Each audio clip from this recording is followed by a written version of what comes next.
오늘은 기독교 신앙의 근간이라는 제목으로 말씀을 전하려고 합니다. 여러분, 근간이라는 말 들어보셨지요? 뿌리, 근에, 줄기, 간입니다. 뿌리, 근에, 줄기, 간. 어떤 사물이나 또는 사상의 중심을 이루는, 뼈대를 이루는 그 중요한 무엇, 이게 바로 근간이라는 말입니다. 예를 들면 이런 거죠. 단팥빵의 근간은 뭡니까? 제가 팥빵을 좋아하는데 단팥빵의 근간은 뭘까요? 단팥빵이 되도록 만드는 거, 그게 뭘까요?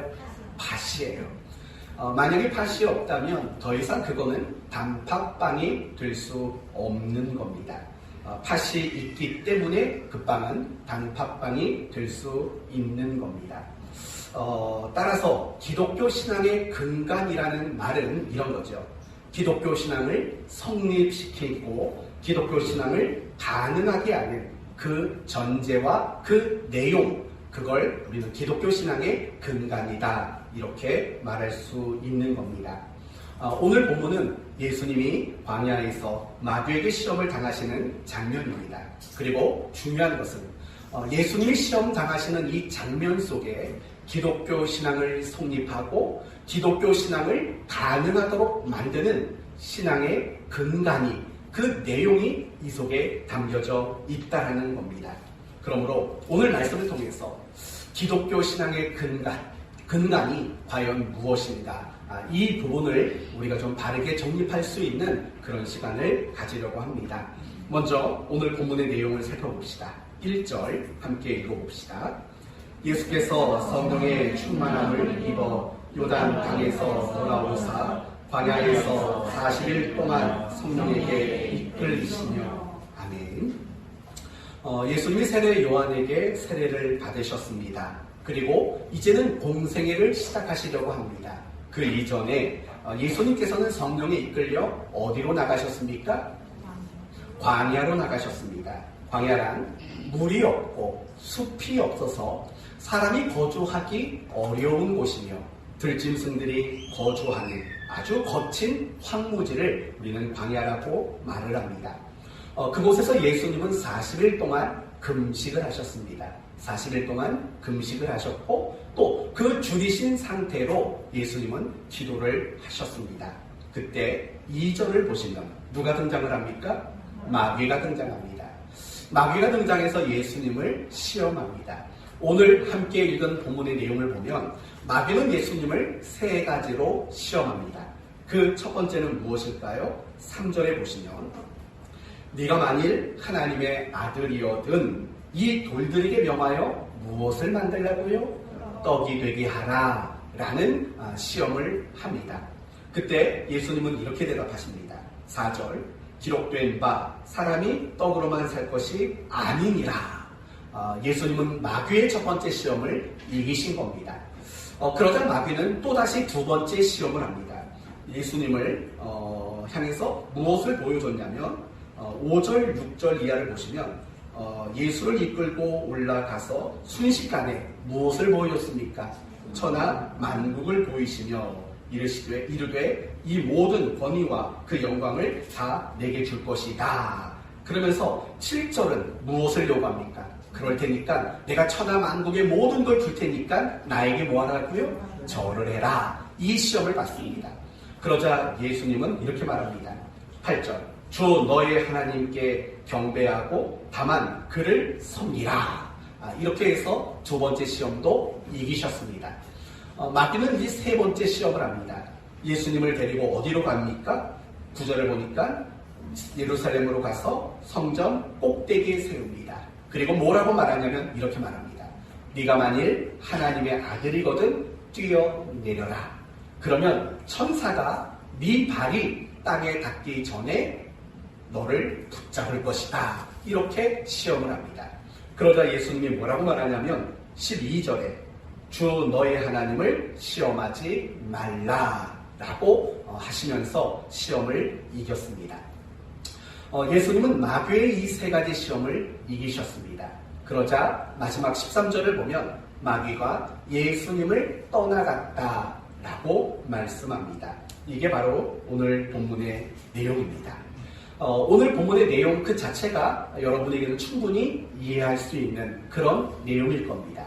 그러면 이제 여러분에게 묻습니다. 오늘 본문의 내용을 자세히 살펴봤습니다. 그렇다면 오늘의 이 본문의 내용 가운데 신앙의 근간이 무엇인가를 여러분 혹시 찾으셨습니까?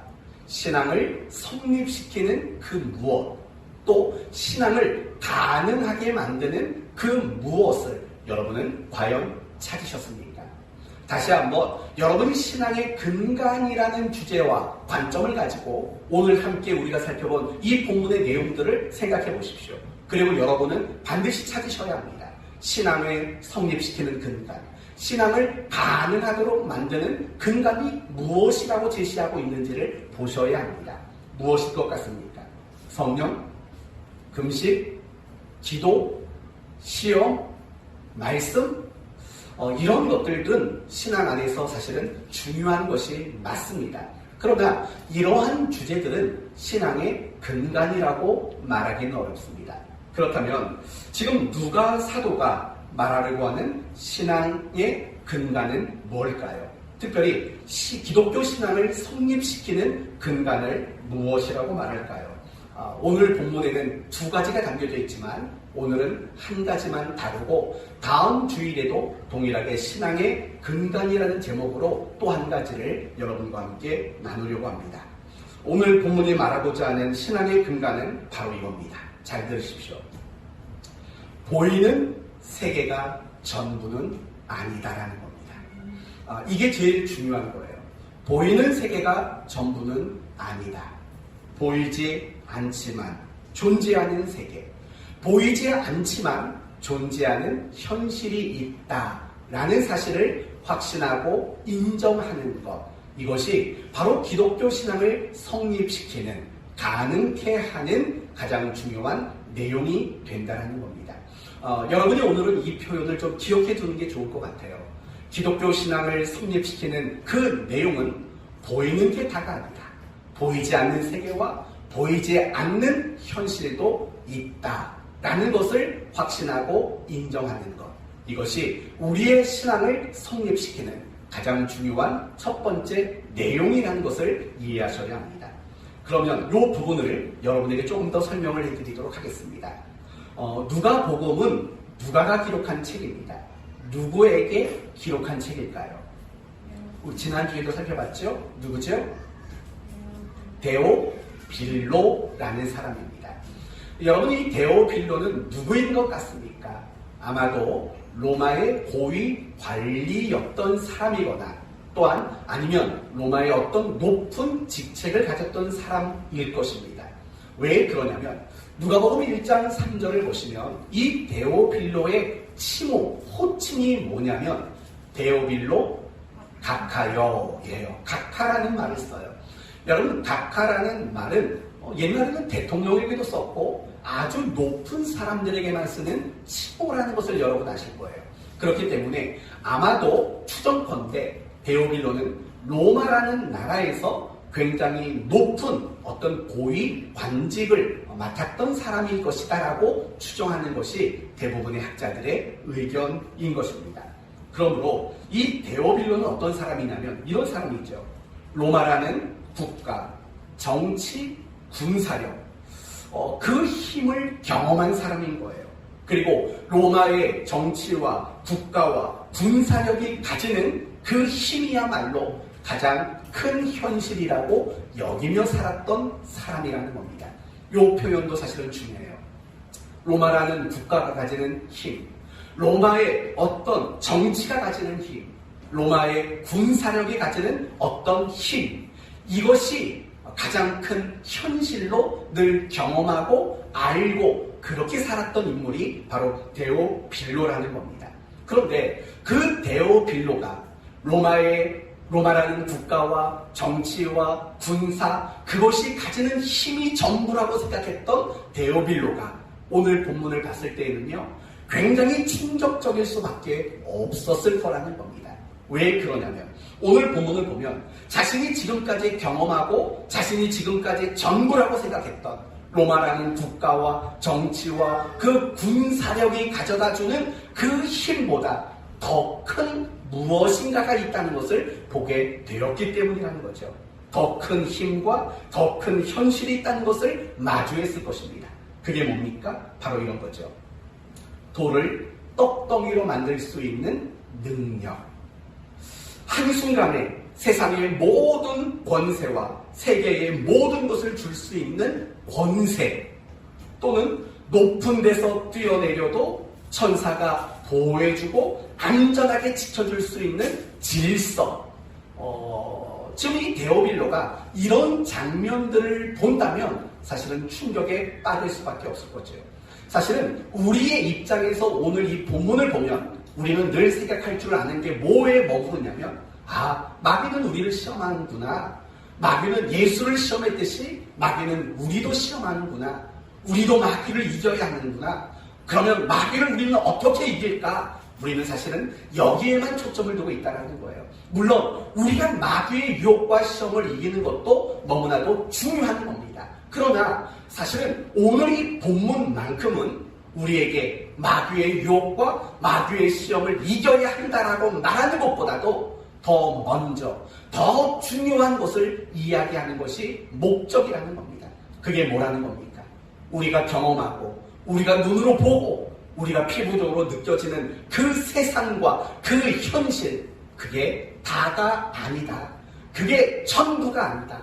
내 눈에 보이지 않는 것, 내가 경험해보지 못했던 그런 세계와 그런 현실도 분명히 존재한다라는 것을 우리에게 가르치는 것이 바로 오늘 이 본문의 내용이라는 겁니다. 데오빌로는 로마라는 나라가 가지는 힘을 경험했습니다. 데오빌로는 로마의 정치가 발휘하는 힘을 경험했습니다. 데오빌로는 로마의 군사들이 만들어내는 어떤 능력들을 경험했습니다. 그게 최고라고 생각했을 사람이 분명합니다. 그러나 단 한순간에 말 한마디로 돌을 떡으로 만들 수 있는 권세가 있다는 것을 보았을 것이고, 또 단 한순간에 온 세상과 모든 권세를 줄 수 있는 권위가 있다는 것도 보게 되었을 것이고, 또 아무리 높은 곳에서 뛰어도 해하지 않는, 다치지 않는 그런 새로운 질서가 있다는 것도 그는 분명히 보게 되었다는 것입니다. 이것이 바로 예수님이 시험당하시는 이 기록을 소개하는 가장 중요한 목적이라는 겁니다. 그렇습니다. 기독교 신앙이 성립되기 위해서는 이게 필요한 겁니다. 보이는 게 전부가 아니다. 사실은 이 틀을 깨지 못하면 기독교 신앙을 받아들일 수 없게 돼요. 보이는 게 전부가 아니다. 보이지 않는 세계와 보이지 않는 현실이 존재한다. 이 사실을 깨닫고 이 사실을 인정하기 전에는 절대로 그 누구에게도 신앙이라는 것이 세워질 수 없고 신앙이라는 것이 성립될 수 없다는 사실을 우리는 알아야 하는 겁니다. 이런 의미로 본다면 우리 기독교 신앙을 성립시키는 근간은 다른 그 어떤 게 아닙니다. 보이는 게 전부가 아니구나. 보이지 않는 세계, 보이지 않는 현실이 존재하는구나를 깨닫고 확신하는 것. 이것이 기독교 신앙을 성립시키는 가장 중요한 근간이다. 이렇게 말할 수 있는 겁니다. 혹시 여러분 가운데 목사님, 아니 기독교 신앙을 성립시키는 근간이 고작 세상이 전부가 아니다. 보이는 게 다가 아니다.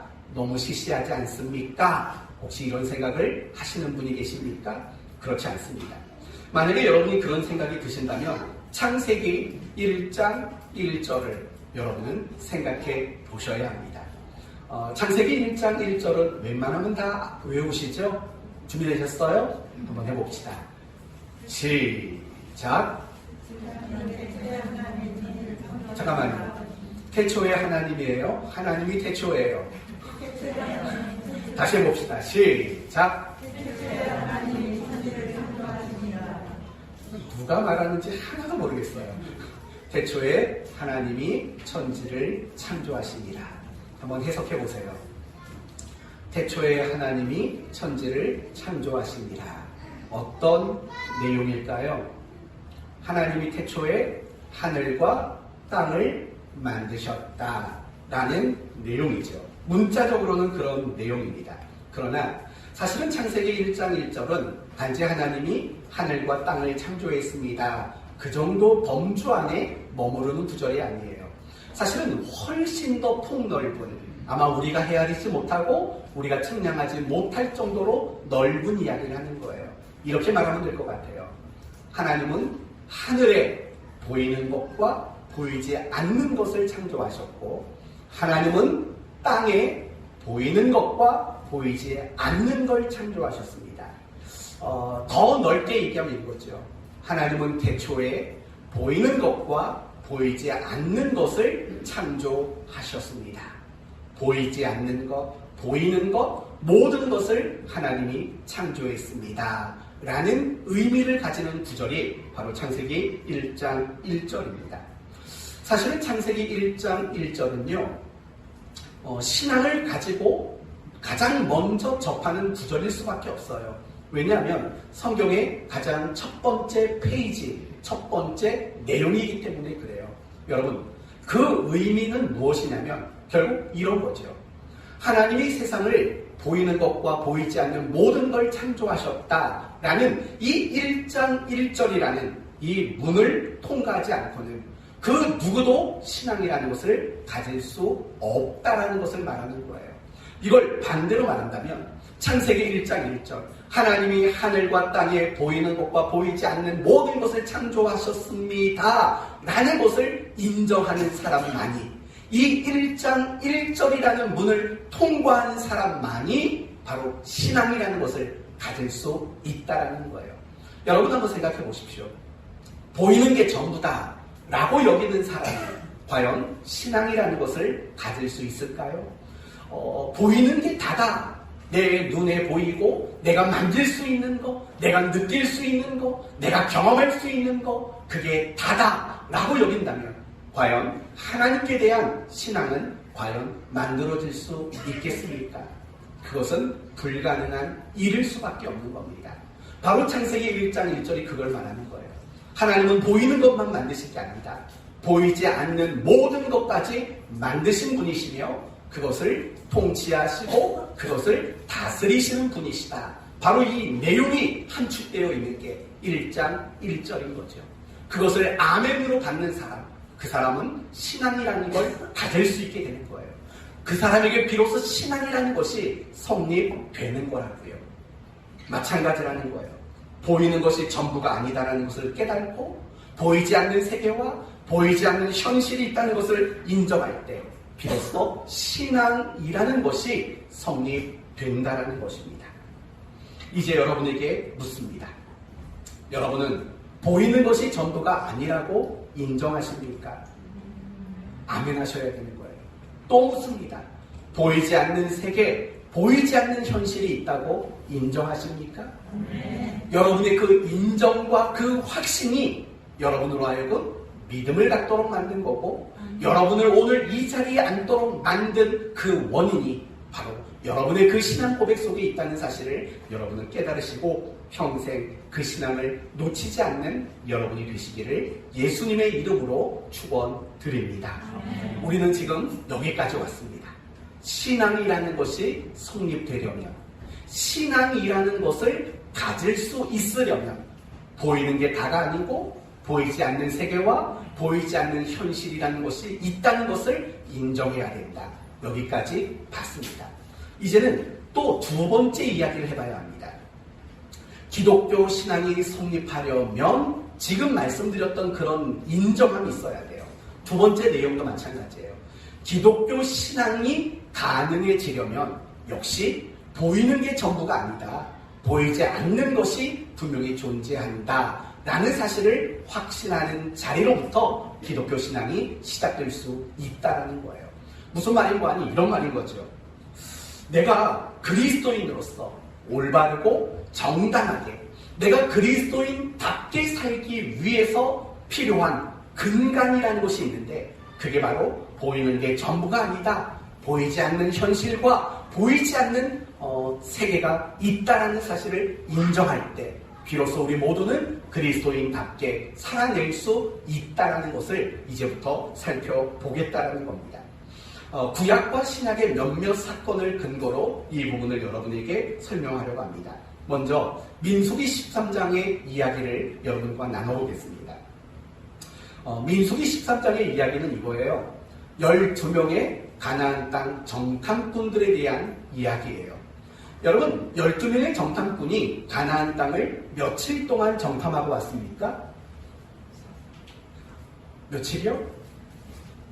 40일 동안 가나안 땅을 정탐하고 왔어요. 그리고 12명이 평가하는 가나안 땅은 어떤 땅이었습니까? 하나님이 말씀하신 대로 젖과 꿀이 흐르는 굉장히 기름진 땅이며 옥토였다라고 그렇게 이야기를 합니다. 그리고 그 증표로 가나안 땅에서 열매 맺은 열매들을 그리고 가지고 옵니다. 그러나 그 다음부터 문제가 생깁니다. 12명 모두가 그 땅은 너무 좋은 땅입니다라고 이부동성으로 이야기했습니다. 그러나 그 12명 가운데 10명은 이렇게 말을 덧붙였습니다. 우리는 그 땅에 들어가지 못합니다 라고 악평을 했다고요. 그러나 2명 여호수아와 갈렙은 정반대 이야기를 해요. 우리는 그 땅에 들어갈 수 있습니다 라고 이야기를 한다고요. 여러분 정말 이상하지 않아요? 12명은요 서로 각기 다른 땅을 보고 온 사람들이 아니에요. 똑같은 땅을 똑같은 시간대에 함께 봤던 사람들이에요. 그리고 그들의 평가는 똑같았어요. 너무 좋은 땅이다. 그러나 그들의 결말은 달랐어요. 10명은 우리는 그 땅이 아무리 좋아도 우리는 그 땅에 들어가지 못할 것이다 라고 말을 했고, 부정적인 말을 했고, 2사람은 우리는 그 땅에 들어갈 수 있다라고 이야기를 했다고요. 그러면 이 10명과 2명의 차이를 만들어낸 가장 중요한 근거는 무엇일까요? 바로 이런 거죠. 10명은 눈에 보이는 것만 가지고 판단을 한 거죠. 예를 들면 이렇게 말을 합니다. 우리는 너무 작습니다. 그러나 그들은 너무 큽니다. 라는 거예요. 우리는 너무 약합니다. 그러나 그들은 너무 강합니다. 여러분, 결국 그들이 우리는 그 땅에 못 들어갑니다라고 말할 때 그 근거는 무엇이었어요? 자신의 눈으로 보여지는 거라고요. 자기 눈에 보여지는 현실을 가지고 우리는 못 간다라고 이야기를 했다라는 거예요. 그렇다면 여호수아와 갈렙 이 2사람은 갈 수 있다고 말했어요. 그 근거는 뭘까요? 눈에 보이는 게 전부가 아니다라는 거죠. 그러면 이 여호수아와 갈렙이라는 사람은 도대체 뭘 봤습니까? 보이지 않는 세계, 보이지 않는 현실을 바라봤다라는 거죠. 그게 누굴까요? 하나님이죠.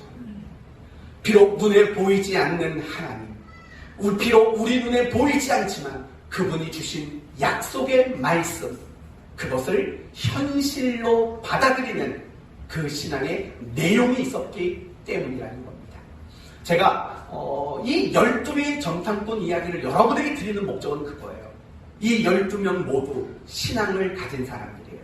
그 모두 각 지파를 대표한 꽤 훌륭한 사람들이었다고요. 그러나 그럼에도 불구하고 10명은 못 간다고 악평을 하고 2명은 갈 수 있다고 긍정적인 표현을 했다고요. 그것은 결국 무엇이 이들의 차이를 만들어낸다면 어디까지 보느냐의 문제가 이들의 수준의 차이를 만들어냈다라는 거예요. 눈에 보이는 것, 그것이 전부인 줄 알고 살아가는 사람은 사실은 이 10명의 정탐꾼의 모습과 사실은 다르지 않다라는 거예요. 그러나 보이지 않는 세계, 보이지 않는 현실을 바라보는 여호수아와 갈렙은 그들보다 월등히 수준 높은 신앙의 모습으로 살아냈던 것을 여러분이 주목해 보셔야 한다는 거예요. 또 얘기해 봅시다. 열왕기상 6장을 보시면 엘리사와 게하시가 도단성에 있을 때의 이야기를 소개합니다. 어떤 일일까요? 아람 나라 군대가 이 2사람이 살고 있는 도단성을 애워싼 겁니다. 왜 애워쌌냐면 엘리사를 죽이려고 애워싼 겁니다. 그러면 아람 군대가 왜 뜬금없이 이스라엘의 선지자였던 엘리사를 죽이려고 했을까요? 이런 거죠. 아람 나라 사람들이 모여가지고 이스라엘을 공격하고 이스라엘을 점령할 수 있는 어떤 좋은 계획들을 세웠어요. 그런데 이스라엘 땅에 살고 있었던 엘리사 선지자가 아람에서 세운 그 계획들을 어떤 방법인지는 모르겠지만 다 알아내는 거예요. 너무 신기하죠? 그걸 다 알아내요. 그리고 여호람 왕에게 찾아가서 지금 아람 군대가 이런 계획을 세우고 있습니다. 대비하십시오. 라고 말을 하는 거예요. 그러면 여러분, 그 전쟁에서 질래야 질 수가 없는 거예요.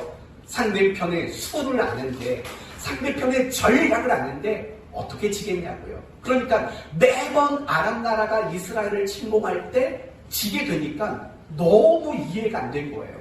어떤 군사적인 그 레벨로 봐도 자기 나라가 훨씬 우월하거든요. 근데 군사력이 우리보다 약한 이스라엘이 늘 이기는 거예요. 이해가 되지 않아요. 그러다가 어느 날 알게 됐던 거예요. 이스라엘이라는 나라에 엘리사가 있는데 이 사람이 우리가 작전을 짜면 그게 다 알아내는 신통한 어떤 능력이 있더라. 그래서 우리가 졌다더라. 이 얘기를 듣게 되는 겁니다. 그러니까 아람 나라 사람들이요, 이스라엘을 점령하려면 엘리사부터 죽여야겠다라는 생각을 가지게 된 겁니다. 그래서 엘리사를 죽이려고 그가 살고 있었던 성읍이었던 도단을 에워싼 겁니다. 그런데 도단성을 포위한 이 아람 군대를 제일 먼저 본 사람은 누구냐면 엘리사의 사환 게하시라는 사람이 제일 먼저 봅니다. 그리고 보자마자 자지러집니다. 그리고 이제 우리는 죽었다. 굉장히 큰 두려움과 절망을 가집니다. 그런데 뜻밖에도 엘리사는 하나도 두려워하지를 않습니다. 그러면 여기서 우리는 고민해야죠. 아니, 게하시는 도단성, 자기들이 사는 성읍을 에워싼 아람 군대를 보고 그렇게 두려워했는데 엘리사는 왜 두려워하지 않을 수 있었을까를 생각해야죠. 이유는 뭘까요? 게하시는 자기 육체의 눈으로 보이는 것만 전부로 여겼기 때문이에요. 내가 살고 있는 이 성을 에워싼 아람의 군대, 그거밖에는 볼 수가 없었던 거죠. 그러나 엘리사는 달랐어요. 엘리사는 자기 성을 에워싼 아람 군대, 그리고 그 아람 군대를 또 에워싼 하나님의 군대를 볼 수 있는 안목이 그에게 있었기 때문이라는 거예요. 결국 무엇을 말하는 거냐면 무엇을 보느냐, 얼만큼 보느냐, 어디까지 보느냐가 게하시가 될 수도 있는 거고 엘리사가 될 수 있도록 만들 수도 있다는 거예요. 사랑하는 성도 여러분, 한 가지 이야기만 더 해볼게요. 이사야서 6장 말씀을 보시면 이사야 선지자가 소명을 받는 장면이 기록되어 있습니다. 그런데 이사야서 6장 가장 첫 번째 1절은 이렇게 시작을 합니다. 우시야 왕이 죽던 해에 라는 표현이 쓰여지고 있어요.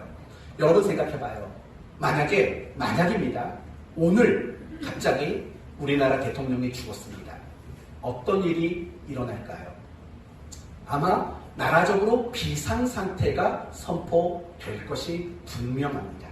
나라적으로도 굉장히 위험한 그런 위급 상황이 될 게 분명하다고요. 그런데 여러분, 고대 시대에 나라의 왕이 죽었다라는 거, 여러분 그것은 굉장히 큰 위험이고 또 위기인 상황이라는 걸 우리는 충분히 짐작할 수 있을 거예요.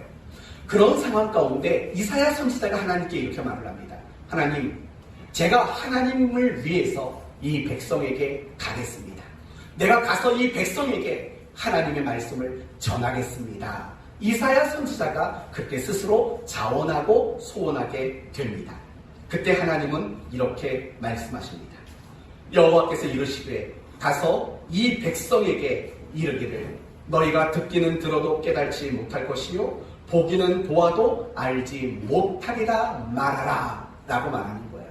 여러분, 이 말은요 이사야 선지자가 백성들에게 전할 메시지를 가르쳐주는 게 아니라 하나님의 이사야 선지자에게 먼저 하시는 말씀인 거예요. 이런 뜻인 거예요. 그래? 네가 선지자가 되겠다고? 네가 내 메시지를 가지고 백성에게 가겠다고? 그러나 잊지 마. 그들은 아무리 네가 말해도 듣지 않을 거야. 네가 아무리 자세히 설명해도 그들은 깨닫지 못할 거야. 그들은 결국 망할 거야. 라고 이야기를 하는 겁니다. 그럼 여러분, 선지자의 입장에서요, 내가 가서 메시지를 전하겠다고 하는데 가봤자 소용없어 라는 하나님의 답이 주어진다면 얼마나 맥 빠지겠냐고요. 그러면 이 두 가지를 정리해 보세요. 이사야 선지자가 선지자로서 자청하는 그 순간 어떤 때라고요? 왕이 죽었을 때예요. 국가적으로도 어려운 때예요. 그런데 선지자로서 메시지를 전해도 소용이 없다라는 하나님의 경고의 말을 들었어요. 여러분 같으면 이런 상황에서 선지자로서의 역할들을 잘 감당하실 용기가 나겠어요.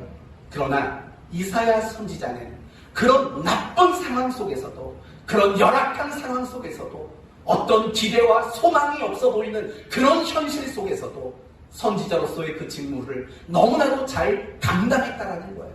그렇다면 이사야 선지자가 그런 절망스러운 현실에서도 선지자의 직무를 잘 감당할 수 있었던 이유는 과연 뭘까요? 5절에 그 답이 나와요. 이런 말이 나오죠. 만군의 여호와이신 왕을 배옵나이다 라고 말을 해요. 놀라운 표현이에요. 누구를 봤다고요? 만군의 왕이신 하나님을 봤습니다 라고 말을 해요. 여러분, 하나님은 우리 육신의 눈에 보이는 현실인가요? 그렇지 않아요. 그렇지만 이 이사야 선지자는 믿음의 안목을 가지고 눈에 보이지 않는 세계와 보이지 않는 현실 속에 속한 하나님을 바라봤다라는 거예요. 그 차이인 거예요. 우리가 가지고 있는 육신의 눈, 우리가 가진 이 눈으로 볼 수 있는 것이 전부라고 여기면 사실은 우리 모두는 그리스도인답게 살아갈 수가 없는 거예요. 신약의 성경의 예를 한두 가지만 더 들어볼게요. 사도행전 7장 말씀을 보시면 최초의 순교자의 이야기가 나와요. 그분이 누구시죠? 스데반 집사님이셔요. 이 분은 자기를 향해 돌로 치는 자들을 향해서 뭐라고 말하냐면, 하나님, 저들을 용서해 주십시오 라고 그들을 용서하는 일을 했다고요. 돌을 들고 거친 모습으로 달려오는 그들의 모습을 보면서 두려워하거나 공포에 질리지 않았다고요. 도리어 그들을 너그럽고 천사의 모습처럼 그들을 용서하는 모습을 나타냈다고요. 사실은 무서울 법도 하잖아요. 그렇게 살기를 가지고 그렇게 돌멩이를 들고 자기를 향해 달려오는 그들이 왜 안 무섭겠냐고요. 그렇죠. 무섭지요. 저는 병원에 가서 주사만 맞아도 무서운데요.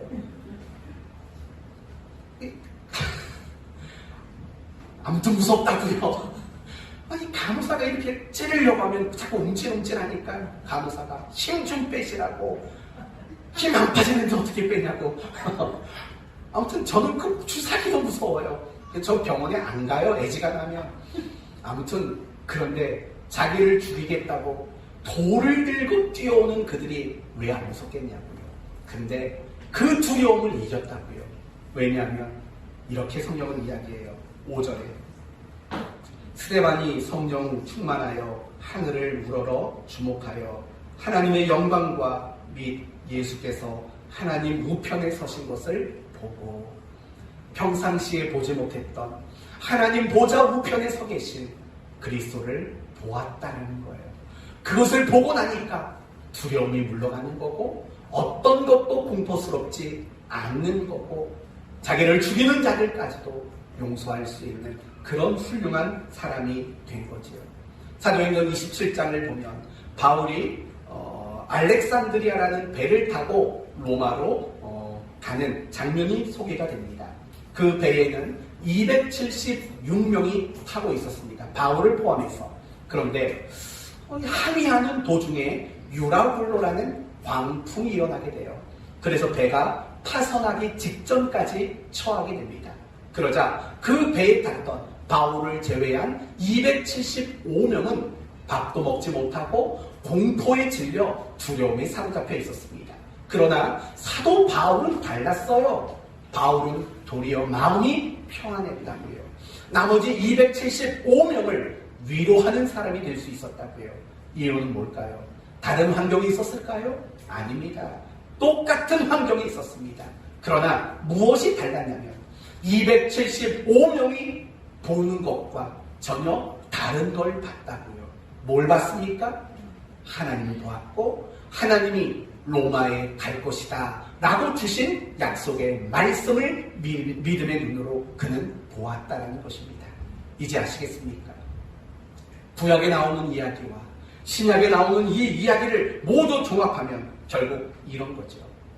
우리가 무엇을 보느냐, 어디까지 보느냐, 얼마나 보느냐, 그것이 결국은 내가 얼만큼 그리스도인답게 사느냐를 결정짓는 가장 중요한 근거가 된다는 겁니다.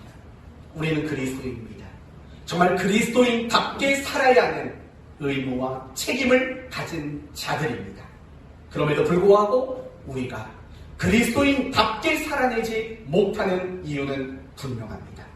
세상 사람들과 똑같은 수준으로밖에는 볼 수 없기 때문에 그렇습니다. 세상 사람들이 보는 현실, 세상 사람들이 보는 세상 물정, 세상 사람들이 보는 세상 살이들, 우리가 그들과 똑같은 눈을 가지고 똑같은 범주만 볼 수밖에 없기 때문에 우리는 세상 사람들과 똑같은 모습으로 살아가는, 그래서 조금도 그리스도인답게 살지 못하는 그런 안타까운 모습들이 우리에게 일어날 수밖에 없는 겁니다. 너무나 당연한 일이겠죠. 세상 사람들과 똑같은 걸 보는데 어떻게 세상 사람들보다 더 나은 그리스도인의 삶을 살아갈 수 있겠습니까?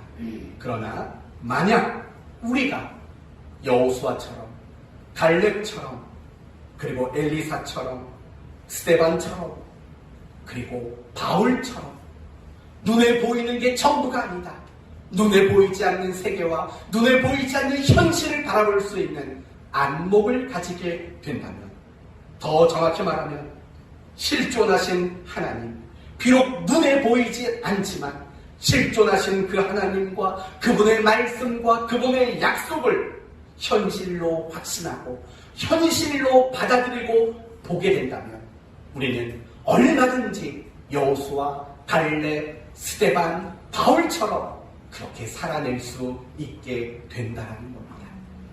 사랑하는 성도 여러분, 이런 측면으로 우리 기독교 신앙이 가능해지게 만드는 근간은 보이는 게 다가 아니다, 보이지 않는 세계, 보이지 않는 현실이 있다는 것을 인정하고 확신하는 일이 중요하다, 이렇게 말할 수 있는 겁니다.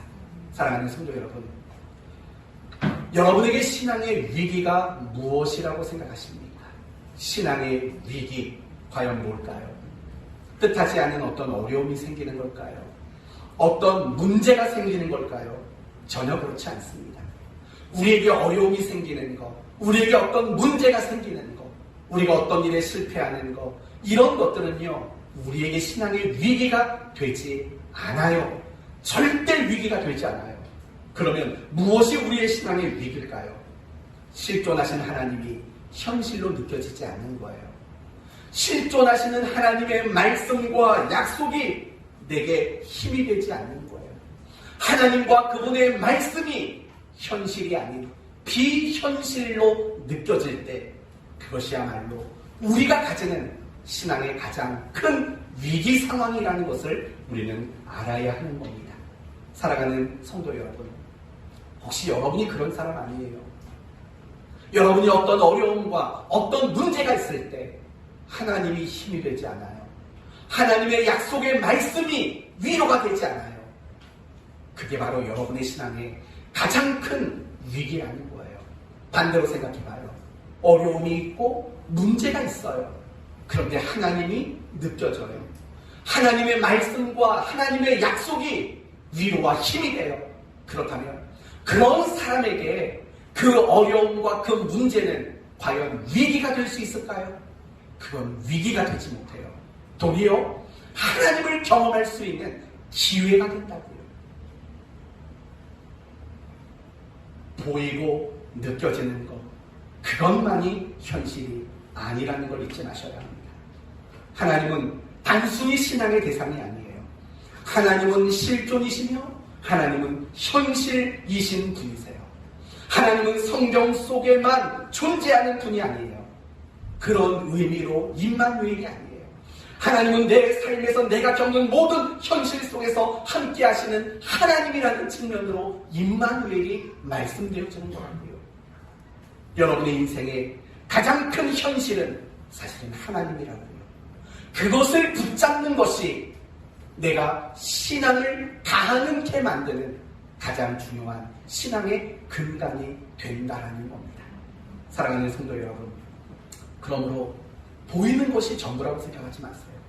여러분의 눈에 보이는 것을 가지고 모든 걸 판단하고 생각하지 마세요. 실존하시는 하나님, 우리의 삶의 그 무엇보다도 큰 현실이신 하나님과 그분의 말씀과 그분의 약속을 여러분의 현실로 받아들이고 여러분의 현실로 인정할 줄 아는 그런 여러분이 되셔야 돼요. 그럴 때 어떤 순간에도 소망이 있고 어떤 순간에도 능력을 얻을 수 있고 어떤 순간에도 그리스도인답게 살아낼 수 있는 저와 여러분이 되기 때문이에요. 잊지 마세요. 하나님은 여러분이 눈에 보이는 현실보다 더 크신 현실이세요. 하나님의 말씀 역시 여러분의 인생을 살면서 필요하는 그 어떤 돈이나 명예나 권세나 건강이나 그런 현실보다 하나님의 말씀과 그분의 약속은 더 큰 현실이라는 사실을 굳게 잡는 여러분 되시기를 바랍니다. 그렇다면 이제 끝으로 한 가지 조금은 어려운 이야기를 해보도록 합시다. 분명히 우리는 여기까지 왔어요. 보이는 세계가 다가 아니다. 보이는 현실만이 현실의 전부가 아니다. 보이지 않는 세계, 보이지 않는 현실이 있다. 그걸 봐야 된다까지 온 거죠. 그런데 그게 쉬운 일인가요? 아니, 도무지 보이지 않는데 그것을 내 현실로 받아들이는 거, 그거 결코 쉬운 일은 아닐 겁니다. 그렇다면 보이지 않는 세계와 현실을 우리는 어떻게 볼 수 있을까요? 여호수아, 갈렙, 엘리사, 스데반, 그리고 바울, 이 사람들은 도대체 어떻게 보이지 않는 그 현실을 볼 수 있었을까요? 무엇으로 봤을까요? 믿음으로 봤죠. 믿음으로 봤다고요. 우리는 보통 믿음이 뭡니까? 라고 말하면 기도 응답을 받는 도구입니다. 하나님께 복을 받는 수단입니다. 그러니까 우리는 항상 믿음이라는 말이 나오면 액센트를 넣죠. 이렇게 하죠. 어떻게 한다고요? 믿습니다. 이 액센트를 굉장히 강하게 넣죠. 강조해야 되니까. 그래야 응답을 받고 그래야 복을 받는다고 생각하니까. 하지만 그럴 필요 없어요. 그리고 사실은 믿음이라는 건 응답을 받아내는 수단이나 어떤 복을 받기 위한 도구가 아니거든요. 믿음이 뭘까요? 믿음은 우리가 보지 못하는 그 현실과 세계를 보게 만드는 안목이고 관점이 사실은 믿음이거든요. 성경이 말하는 믿음은 대부분 어디에 초점을 두냐면 우리의 시선에 초점을 두고 있다는 것을 기억하셔야 돼요. 그래서 히브리서 11장 1절에 이렇게 말을 하죠. 믿음은 바라는 것들의 실상이요 보지 못하는 것들의 증거니라. 이렇게 이야기하는 거죠.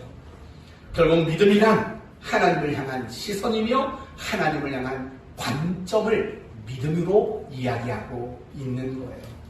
믿음으로 우리는 보이지 않는 세계를 볼 수 있는 안목을 갖게 되는 거예요. 그러면 이 믿음을 얻으려면 우리는 어떻게 해야 될까요? 첫 번째, 기도하셔야 돼요. 하나님, 제발 보이지 않는 것까지 바라볼 수 있는 믿음의 안목을 주십시오. 라고 여러분은 기도하셔야 돼요. 그리고 두 번째는 묵상하셔야 돼요. 여러분이 성경을 묵상하다 보면 여러 상황, 여러 현실을 마주한 성경의 인물들을 보게 됩니다. 그들을 묵상하세요. 그들의 삶을 묵상하세요. 그리고 그들의 삶 속에서 하나님이 어떻게 일하시고 어떻게 역사했는가를 묵상하세요. 그리고 여러분이 묵상한 그 내용을 가지고 여러분의 현실에 적용을 시키는 훈련을 많이 하셔야 돼요. 여러분이 지금 어떤 일에 실패를 했어요. 그러면 여러분이 성경에 나오는 그 어떤 일에 실패한 사람의 그 삶 속에서 역사하신 하나님을 묵상하라고요. 그리고 여러분의 삶에 그 묵상된 말씀을 여러분은 적용시키셔야 돼요. 그리고 진짜 중요한 마지막 세 번째는 이겁니다. 순종하시는 거예요. 첫째는 기도하는 거고, 둘째는 묵상하고 적용하는 것이고, 셋째는 순종하는 것입니다. 여러분, 우리가 신앙생활을 하면서 가장 어려움을 느낄 때가 언제인 줄 아세요? 바로 이런 부분이에요. 신앙과 현실의 격차를 느낄 때 우리는 가장 힘겨움을 겪게 되는 거예요. 예를 들면 이런 거예요. 성경은 우리에게 무엇이라고 말하냐면 항상 기뻐해라, 범사에 감사하라. 우리에게 그렇게 요구하셔요. 명령하셔요. 그런데 실상 내 현실을 보면 어때요? 항상 기뻐할 만한가요? 범사에 감사할 만한가요? 사실은 달라요. 하나님은 항상 기뻐해라, 범사에 감사해라 이만큼 얘기하는데 내 삶은 기쁨과 감사는 고작 요만큼밖에 없다고요. 이만큼에서 이만큼의 이 격차가 사실은 우리의 신앙생활을 힘들고 지치도록 만드는 거예요. 또 있어요. 원수를 사랑하라. 사실은 우리는 그러고 싶지 않아요.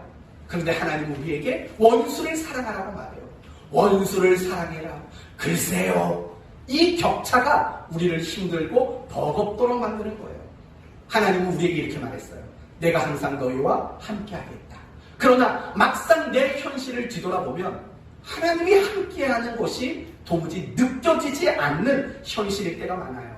그 격차가 우리를 힘들게 만든다고요. 어디 그뿐이에요?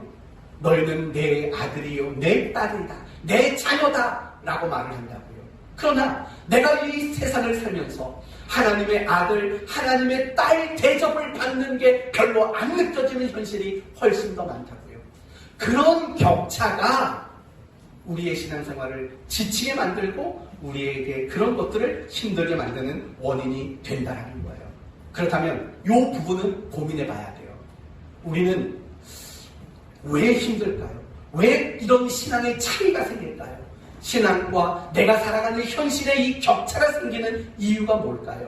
그거는 바로 시간의 차이 때문이라는 거예요. 시간의 차이. 요건 여러분들이 좀 잘 들으셔야 돼요. 시간의 차이라는 건 뭐냐면 예를 들면 이런 거예요. 아브라함을 가지고 예를 들어볼게요. 내가 너에게 아들을 주마 라고 약속의 말씀을 주셨어요.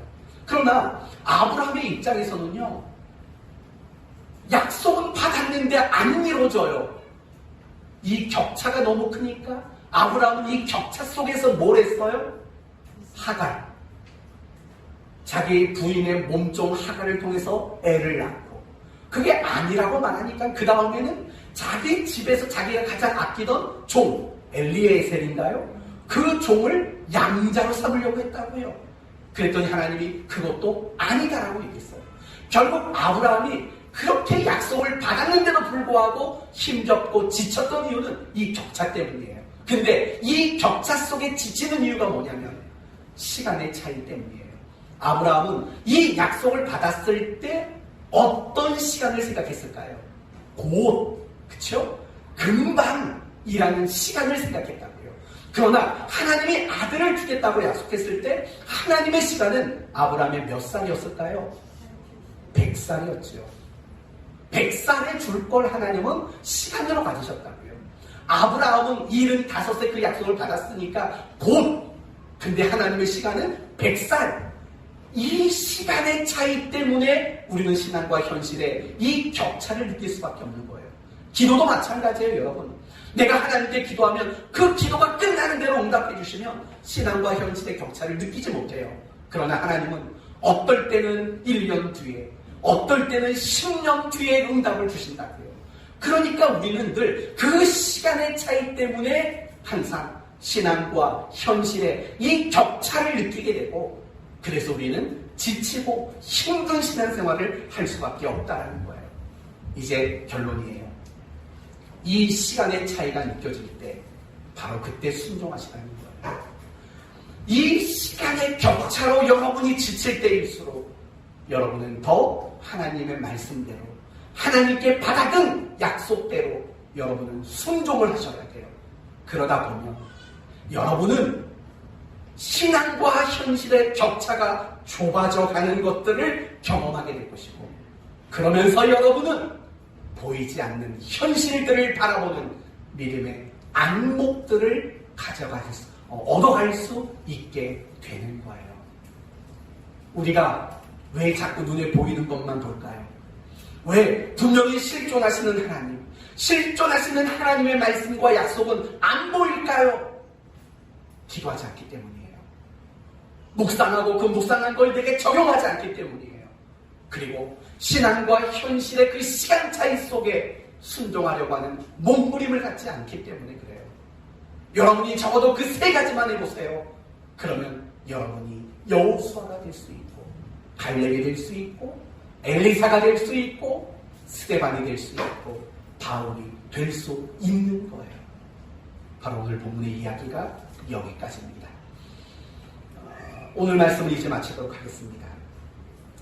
기독교 신앙이라는 것이 성립이 되려면, 또 더 나아가서 신앙이 성립된 이후에 그 신앙에 걸맞는 삶을 살기 위해서 필요한 가장 중요한 근간은 보이는 게 다가 아니다.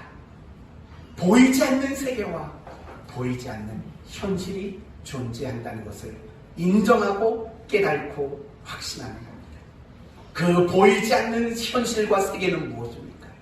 실존하시는 하나님이시며 그분의 입에서 나오는 모든 말씀과 모든 약속들인 것입니다. 그것을 어떻게 바라볼 수 있다고요? 오직 믿음의 눈으로, 믿음의 안목으로 바라보게 된다고요. 그런 믿음의 안목은 어떻게 만들어진다고요? 기도하는 것과 묵상하고 적용하는 것과 신앙과 현실의 그 시간의 차이 속에서 끊임없이 순종하기 위해 노력할 때 그 믿음의 눈이 열려지게 되는 거고, 그 믿음의 안목이 보여지게 되는 일들이 일어나게 되는 거예요. 그럴 때 마귀가 예수님을 시험했을 때 예수님이 기꺼이 이기신 것처럼 여러분의 삶에 시험이 오든 유혹이 오든 어려움이 오든 어떤 문제가 생기는 간에 여러분도 너끈히 이겨낼 수 있는 그런 신앙의 능력자가 될 줄로 믿습니다. 이 한 주간 살면서 보이는 게 다갑니다. 비록 눈에 보이지 않지만 하나님과 그분의 말씀이 내 삶의 가장 큰 현실이다 라는 믿음으로 살아가는 여러분 모두가 되시기를 예수님의 이름으로 축원드립니다. 아멘.